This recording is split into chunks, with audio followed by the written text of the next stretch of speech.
So while I was in the hospital, they pieced together my health history that I wasn't able to do before that. And they said, hey, by the way, you have not 1, not 2, but 3 autoimmune conditions.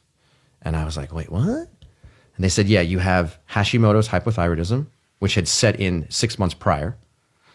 You also have alopecia universalis, which is why I have no hair, no eyebrows. Did you have no hair at that time? I was losing my hair at that time. That had to be confusing. Oh, extremely confusing. They said, okay, you have Hashimoto's hypothyroidism, alopecia universalis, and then number 3, type 1 diabetes. By the way, we've never seen anybody with this combination of autoimmune conditions ever before. You have what's called a polyglandular autoimmune syndrome. So what have you learned? Sorry to interject, but what have you learned in the years since about the relationship between those 3 things? Some of it could be diet induced. Some of it can be induced by a virus. Some of it can be induced by potential pathogens inside of food. They discharged me from the hospital. Blood glucose meter, 2 types of insulin, test strips, carbohydrate counting guide, a life alert bracelet, and a box of syringes. And they're like, see you later. And as far as the hair is concerned, just forget about it. Yeah, they had no answers. Luckily, I did have a friend who I was eating dinner with him at some point around that time. And he was like, hey, Cyrus, no offense, but your hair looks weird. And I was like, I got you, Ari. And he's like, here's what we're going to do. We're going to finish dinner. We're going to drive to the store. I'm going to get a Bic razor. That's what I was going to ask. Did you just decide to shave it? Yeah. And he was like, I'm just going to get rid of your hair tonight. And I was like, game, let's do it. So there's few people that can wear it as well as Cyrus. I know. It looks good on you. I know. You definitely rock it well. I appreciate it. But see, at the time, I didn't know, right? Because I had hair and I was like, what if I get rid of this? This is a gamble, right?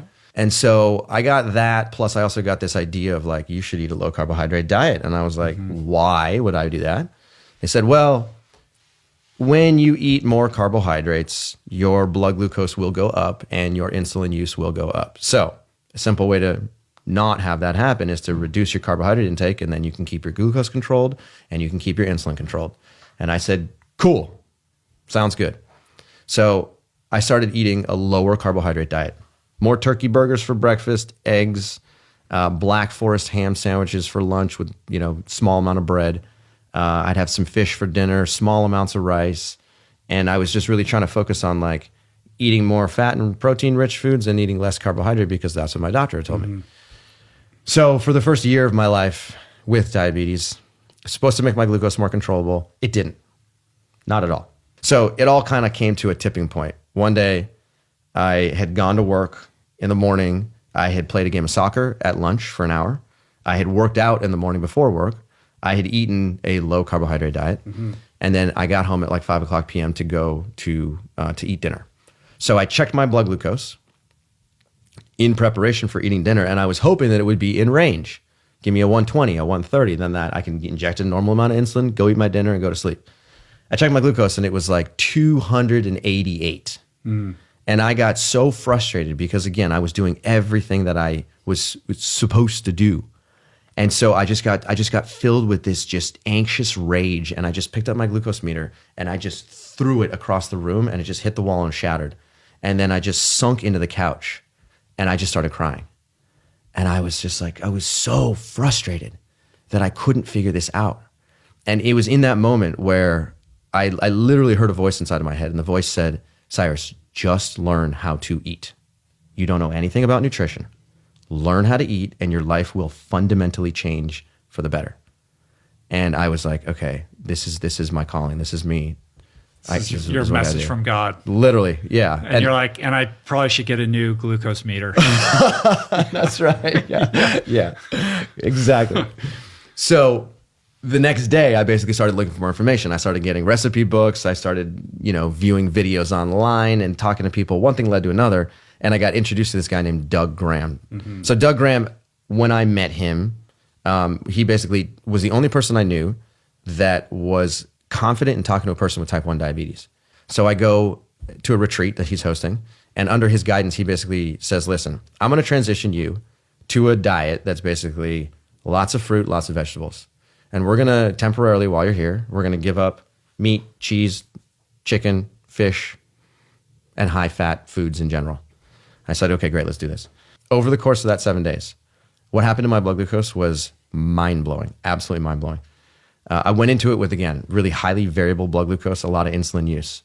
In the first 24 hours of being there, my blood glucose fell so dramatically that I hit 6 hypoglycemias, 5 to 6 hypoglycemias, back to back to back to back. And I was like, I hadn't felt that in a long time. As a result of that, I had to start backing off on the amount of insulin I was dosing myself. And then that got better by day 2, by day 3, by day 4. By the time day 7 had rolled around, I had cut my insulin use by 35 to 40%. And the kicker in this whole thing was that I wasn't calorie restricting. I wasn't not eating food in order to reduce my insulin use. On the contrary, I was eating more food than I'd ever eaten before. And I was eating more carbohydrate-rich food than I'd ever eaten before. More fruits, more vegetables. I mean, I kid you not, I was eating plates with like 6 to 8 bananas on them with persimmons and grapes and papayas and mangoes. And I was like, how is it that I'm eating all this food, but I'm using less insulin? That doesn't make sense. So the conventional wisdom would be that if you're eating this much fruit, that this is going to make your blood glucose skyrocket and make this more difficult to control. Exactly. And require more insulin. Yes. Yeah. I leave this retreat. I was so fascinated by what I learned that I just went straight to the books and I just started reading everything I possibly could, started accessing the literature, reading textbooks, you name it. Then I enrolled in school to go learn organic chemistry, biochemistry, nutritional biochemistry. And then at a certain point I said, you know what? I think I want to actually get a PhD degree in this. So I applied to schools. I got into UC Berkeley, and then I was there for 5 years to learn nutritional biochemistry so that I could talk science about my own personal experience. And so while I was at school, I started to understand the science of blood glucose control and diabetes and insulin resistance. And while I was there, I started to realize that there is almost 100 years of science that clearly describes the phenomenon that I was experiencing. That being the case, then why is this not the conventional dogma today? I think part of the problem here is that doctors are not trained they're not trained in nutrition, first of all. And you ask your average doctor, hey, how much nutrition do you learn? And they're like, I don't know. I learned one class, one day, maybe 6 hours. And it's not their fault because doctors are phenomenal human beings and they go into it with altruistic tendencies, but they're just not given the right tool set. Mm-hmm. So they leave medical school, they go into their practice, and then when somebody with diabetes or high cholesterol or hypertension presents to them, their solution is like, well, I have this pill that I can prescribe for you because that's the system that I know how to do. Right.